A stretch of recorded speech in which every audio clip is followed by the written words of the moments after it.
4 metus Jungtinės karalystės lietuvių bendruomenė nepamiršta čia, Lietuvoje, esančių senelių ir skiria jiems dėmesio bei dovanų. Visą rudenį įvairiausiais būdais rinkdami pinigus, žiemą senelius gali nudžiuginti dėže šventinių gėrybių. Atvežėm kalėdinių vaišių. Kaip žinot, Anglijoje gyvena labai daug lietuvių. Jie labai stengiasi. Anglą sudėjai. Anglą, Anglą priaukoju pinigėlių, kad galėtumėm jums nupirkti vaišių kalėdiniam stalui, kalėdiniam laikotarpiui. Pripirkom, visko. Tai tau neįdomi, kas ta dėžė, ne? Tabul, paskal visi žinos. Dar reikės pasidalinti, nes Šią dieną savanoriai važinėjo po Žemaitiją, tačiau dovanos pasieks ir kitus Lietuvos taškus. Pilnose dėžėse prikrauta pyragų, sausainių, kavos, arbatos ir kitų šventėms bei kasdienai reikalingų produktų. Mūsų seneliam mes paruošėm paketą įvairiausių maisto produktų, tai turim ir silkės, ir dešrytės, ir kalėdom kūčiom, kisieliais, razinų, sūrio, cukraus, saldumynų, mėsytės, aliejaus, sriubytės, net pyragas kalėdinis yra panetonės, saldumynų mėgėjams šokoladas. Man atrodo, kad tikrai kūčių stalui ir kalėdiniam stalui vienišam seneliui užteks. Sočiai galės ir pavaišinti dar kaimyną. Mėsytė, kava. Ir prie kavos, ir prie arbatos puodelio pakviesti. Akcijos koordinatorė Živilė sako, kad pinigus senelių dovanoms rinko įvairiausiais būdais. Šiuo metu esam Stalgėnų seniūnijai ir lankom vienišus senelius. Nešiojam seneliams skirtas dovanas, kurių pinigėliai šiems dovanoms buvo surinkti Jungtinėje karalystėje. Jungtinės karalystės bendruomenės lietuviai turbūt jau nuo spalio mėnesį labai darbuojasi tuo klausimu, organizuoja įvairias šventes, konkursus, paramos akcijas ir cepelinus pardavinėja, ir aukcionus. Žodžiu, 2 mėnesius, beveik 3 vyksta didelis pasiruošimas, kad šitą akciją turėtų tęstinumą. Ir jau yra 4 metai šiemet, kaip mes lankom vienišus senelius vis kitam rajone Lietuvos. Stengiamės rotuoti, kad visi rajonai būtų aplankyti. Tai dar daug liko. Džiaugiamės, kad turėsim pakankamai ilgiems metams darbo. Pati Živilė po 18 metų praleistų užsienyje visai neseniai grįžo gyventi į Lietuvą. Jis sako puikiai suprantanti, kaip skaudu negalėti švęsti švenčių su artimaisiais. Todėl užsienyje gyvenantys lietuviai itin noriai prisideda prie akcijos iš širdies į širdį. Jie ir patys pagalvoja, kad gali ateiti diena, kai pagalbos gali prireikti jų Lietuvoje esantiems tėvams. Gal yra ta nostalgija, kad tu esi kitoj šaly, o galbūt ir tavo tėvus kažkada reikės kažkam aplankyti. Ir kai sako kalbas, gal ar kažkaip kviečia, tai turbūt visiems yra labai jautru, kad jie negali galbūt šventės būti su savo artimaisiais. Tai ir turbūt tada širdelės atsiveria plačiau ir daugiau žmonės aukoja jo. Kalbėdama apie savo pačios sprendimą grįžti, Živilė sako, kad tą lėmė namų ilgesys. Lietuva ją traukė taip stipriai, kad negąsdino jokie sunkumai. Gal aš sakyčiau, net irgi saugiau galėjai ten jaustis tokių, ten ar darbų atžvilgiu, ar kažkokiu tokiu dalyku, bet čia turbūt ilgesys ir vyro ilgesys. Jau kažkada esu minėjusi, kad svarbiausia buvo, kai vyras pasakė, kad kai man liūdna, skambinu į Lietuvą, ar kai man gera, aš irgi skambinu į Lietuvą. Tai kodėl aš čia gyvenu? Tai tas jo pasakyt sakinys tada man labai inspiravo ir tada tas apsisprendimas turbūt įvyko žymiai greičiau. Savanorė Ieva į užsienį išvažiavo kartu su seserimi, dabar kartu su ja ir grįžo. Moteris pasakoja, kad į veiklą ir akciją ją sesuo ir įtraukė. Vežiodama paramą senjorams ir su jais bendraudama, Ieva suprato, kad svarbiausia spręsti ne jų materialinės problemas. Daug skaudesnis čia vienišumo klausimas. Daugiau vis tik dėmesio gal trūksta. Nes tos irgi, kad kalėdinės tos vaišės, aišku, prisideda kažkiek, bet jau galvoju, kad daugiau jaučiu tokių aplankymų pastovesnių, reguliarių. Ypač kaimus, aš manyčiau, todėl, kad sensta šiaip kaimai, ne visi, kiti kaip tik jaunėja, keičiasi kartos. O dėl vaikų, tai yra labai tikrai daug išvažiavusių, kurių tėveliai yra likę. Kiti kaip nutinka, kiti ir palaidoja savo vaikučius ir palieka vieni. Kiti tiesiog pasirenka galbūt kažkokias karjeras ir nesukuria šeimos.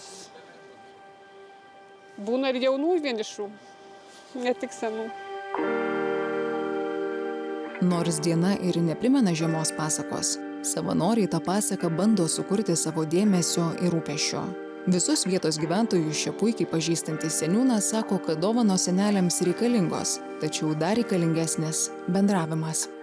Jeigu vieniši senukai, tai jiem gal pagalbos reikia, ar ten malkų paruošti, ar tų birketų kažkokių prinešti. Jeigu jie gyvena kažkokioj sodyboje, gal ten žolę nupjaut, biškį aptvarkyti, bet tokių gal nėra daug pas mumis vienišų.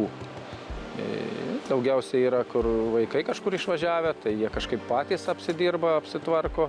Aišku, gal tiem senukam labiausiai reikia žodžio, gero žodžio ir bendravimo. Turime iš Plungės socialinių paslaugų centro atvažiuoja socialinė darbuotoja, kuri dirba su vienišais senukais, tai ten kaip ir to bendravimo ir pagalbos pakanka. Bet ko gero, dėmesio senukam reikia, dėmesio. Seniūnas vietinis.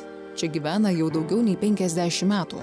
Paklaustas apie bendruomenių džiaugsmus ir vargus, vyras pasakoja, kad problemos tokios pačios kaip ir visoje Lietuvoje. Kaimai sensta, retėja, nebeturi mokyklos, bet dar turim dienos centrą. Žmonės pas mumis geri, draugiški, turim 2 bendruomenės, Milašaičios, Talgėnos, labai veiklios bendruomenės. Tai taip ir gyvenam. Nuo ryto pilna bagažinė dėžių su dovanomis prisikrovę savanoriai keliauja nuo vienų durų prie kitų. Vienų senjorų nuotaikos prastesnės, kitų geresnės. Tačiau visi išvydę į duris besibeldžiančius geradarius bent kiek nudžiunga. Pritrypsiam jums trubelį? Nieka. Pamirštant įdėstų paslaugą įgavau, čia jau nieko blogo nematau. Tai sakau, Anglijoje gyvena labai daug lietuvių. Ir jie daro tokią šventę. Kiekvienas kalėdas norim aplankyti vienišus senelius, kad tos šventės jiems būtų linksmesnės. Tai yra tokia organizuojama akcija iš širdies į širdį. Tai visi Anglijos lietuviai iš širdies, jums į širdį suruošia kalėdinę dovanėlę.